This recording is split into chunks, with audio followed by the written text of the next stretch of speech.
बिस्मिल्लाहिर्रहमानिर्रहीम। प्यारे दोस्तों, अस्सलाम वालेकुम।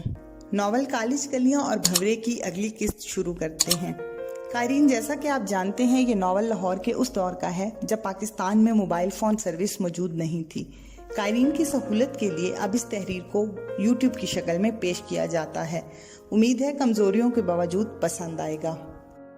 हंजला एक लम्हे के लिए गहरी सोच में डूब गया। निगत उसके चेहरे पर टिकटकी बांधे देखती रही। फिर उसने निगत की आंखों में झांकते हुए कहना शुरू किया, निगत, तुम इतना कीमती तोहफा मुझे ना दो। मैं इसको कबूल करके डिप्रेशन का शिकार रहूंगा। मैं खुद को सुकून में महसूस नहीं करूंगा। तुम इस चाबी को रखो, मुझे कोई लॉकेट या कोई और चीज़ दे देना। मुझे तुम्हारी मोहब्बत और दोस्ती अजीज है। मुझ पर इतना बोझ ना डालो। तुम मुझे खुश देखना चाहती हो तो बस यूं ही मीठी मीठी बातें और जज्बात देती रहो। तुम्हारी तरफ से मेरे लिए यही तोहफा बेहद कीमती होगा और यहाँ इस तोहफे को पाकर बहुत खुश होऊंगा। ये तोहफा सिर्फ सालगिरह पर नहीं बल्कि अक्सर वसूल करता रहूंगा और ये कहकर भी वसूल करता रहूंगा, और कभी इसका वक्फा आया तो मांग भी लिया करूंगा। लेकिन तुम ये चाबी ले लो, मुझे हरगिज इसकी ज़रूरत नहीं। मैं मोटरसाइकिल पर खुशी से सफ़र करता हूँ और मोटरसाइकिल के तो फ़ायदे ही बड़े हैं। अगर इशारे पर लंबी लाइन के पीछे खड़ा हो जाना पड़ जाए तो गाड़ी में पीछे पीछे खड़ा होना पड़ता है, जबकि मोटरसाइकिल पर बंदा गाड़ियों के दरमियान से आगे निकल जाता है। और गाड़ियों के दरमियान रास्ता ना मिले तो मैं मोटरसाइकिल पर बैठे बैठे दाएं हाथ से मोटरसाइकिल को सीट से पकड़कर फुटपाथ तक चढ़ा लेता हूँ और आगे जाकर सड़क पर उतरकर तमाम गाड़ियों से आगे जाकर खड़ा हो जाता हूँ। तो मुझे तंग ना करो, मैं मोटरसाइकिल पर ही खुश हूँ। वो बातें करता जा रहा था और निगत उसके चेहरे को देखे जा रही थी। उसके देखने के अंदाज में इतनी अपनायत थी कि हंजला को उसकी नज़रें अपने जिस्म से गुजरकर दिल तक पहुंचती महसूस हो रही थी। जब वो चुप हुआ तो दोनों चंद लम्हे के लिए एक दूसरे को तकते रहे। निगत दायां हाथ उठाकर उसके बालों में लाई, फिर वो बालों को हाथ से कंघी करते हुए सुलझाने लगी। वो शिद्दत से इसके हाथ का लम्स महसूस कर रहा था। फिर सकूत तोड़ते हुए बोला, निगत, तुम में खुदा ताला ने कितनी मोहब्बत भरी है। सच कहते हैं ज़मीन पर फलों में सबसे शीनी फल औरत है। पहले मैं सोचा करता था कि लोग औरत के पीछे यूं पागल क्यों हो जाते हैं। आज मुझे मालूम हुआ कि पागल होने वाले सच्चे होते हैं। निगत उसके चेहरे पर हाथ फेरते हुए कहने लगी, अगर आप मेरा तोहफा कबूल नहीं करेंगे तो मुझे अफसोस रहेगा। मैं कितनी चाहत से आपके लिए लाई हूँ और आप बड़ी खूबसूरती से मुझे इनकार कर रहे हैं। मैं किसी सूरत में आपका इनकार नहीं सुनूंगी। आपको हर हाल में इसको कबूल करना पड़ेगा। और अब मैं मज़ीद कुछ बात तब करूंगी जब आप इस तोहफा को कबूल करेंगे। वो सोच में मुब्तला हो गया। उसका ज़हन हरगिज़ कबूल करने को तैयार ना था। पता नहीं क्यों उसे चाबी कबूल करने का सोचकर एक उलझन सी महसूस हो रही थी। वो तज्जिया नहीं कर पा रहा था कि उसे इतनी उलझन क्यों महसूस हो रही है। वो इन्हीं सोचों में गुम था कि बाहर से आवाज़ों की भिनभिनाहट उनके कानों में पड़ी। इसके जहन में ये बात आई कि पहले तो कभी इस होटल में इस किस्म की आवाज़ें नहीं आईं। इसने निगत के चेहरे की तरफ देखा तो वो भी पुरतजस्सुस चेहरे से उन आवाज़ों को सुन रही थी। वो चंद लम्हों तक यूं ही गुमसुम बैठे रहे। आवाज़ें बतदरीज बढ़ती जा रही थीं। फिर आवाज़ें ज़रा बुलंद होने लगीं तो एक शख्स दूसरे को गाली देते हुए कह रहा था, तुमने यहाँ कंजर खाना शुरू किया हुआ है। कहते हो हम सीधा साधा होटल चला रहे हैं। फिर उसकी आवाज़ आई, चलो इन कैबिनों की तलाशी लो, यहीं से सब कुछ मिलेगा। हंजला ने केबिन से सर बाहर निकाल कर देखा तो होटल के हाल से दो पुलिस वाले कैबिनों की तरफ बढ़ रहे थे। एक मोटी तोंद वाला सिपाही उसकी तरफ लपका, हंजला की गिरबान पर हाथ डालते हुए बड़ी सी गाली दी।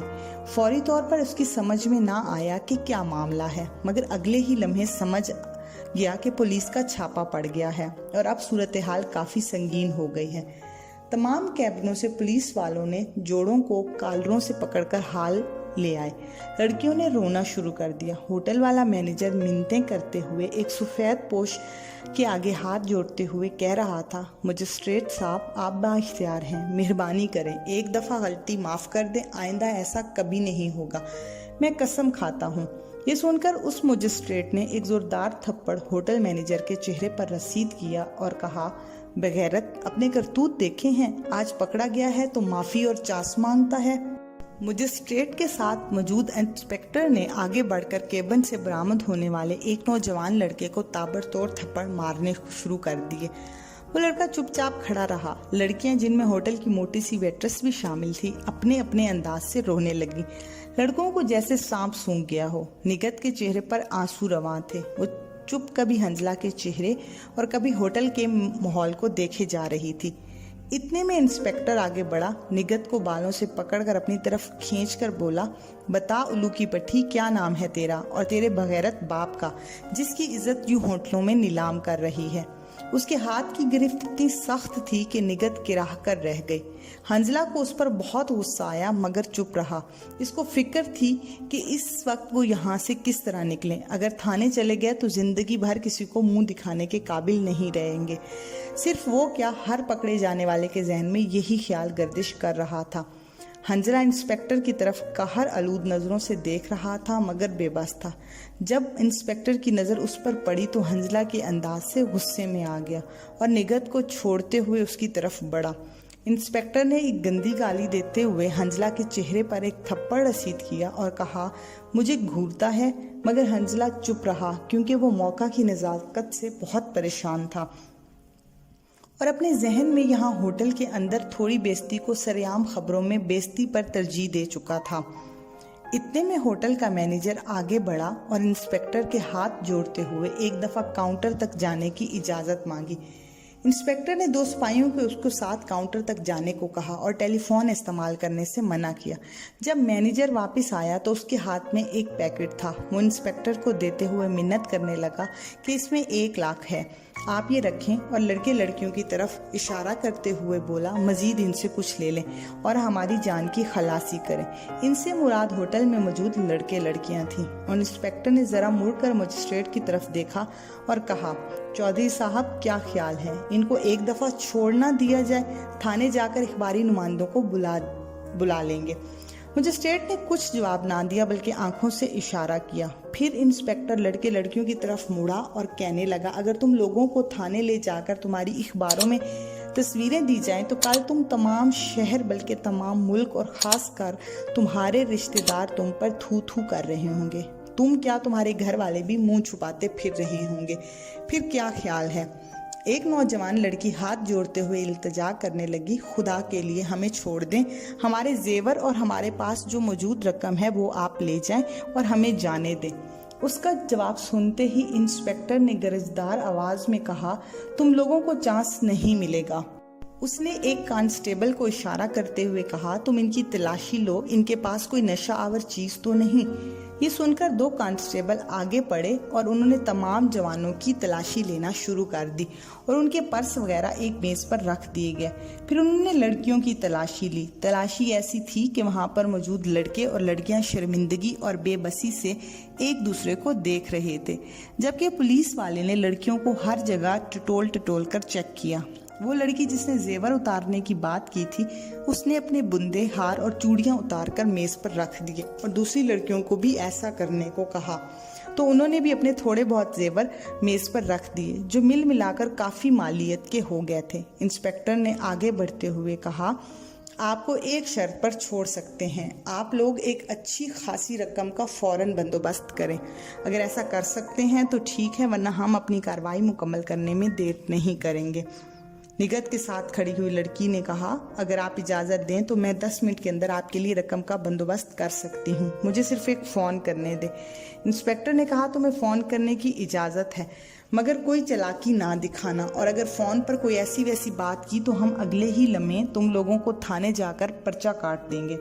उस लड़की ने काउंटर पर अपने घर फ़ोन किया और अपनी बहन को फौरी तौर पर जेवर, रकम, बांट और जो भी मिले लाने को कहा।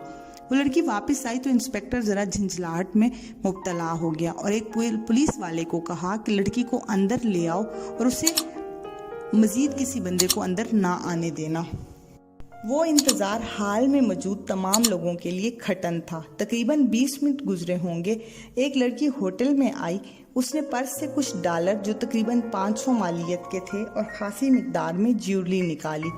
फिर वो लड़की अपने बहन के करीब जाकर खड़ी हो गई और दोनों गले मिलकर रोने लगी। अब नौजवान लड़के लड़कियों से मिलने वाली रकम भी काफी हो गई थी, मजीद जेवरात भी जमा हो गए थे। हंजला सोचों में गुम था, उसको अपनी तजलील का एहसास खाए जा रहा था।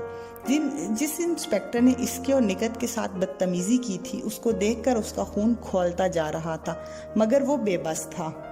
जी तो दोस्तों, आज की किस्त यहीं तक थी। बकिया नावल आप अगली किस्त में पढ़ और सुन सकते हैं। इजाज़त दीजिए, अल्लाह हाफिज।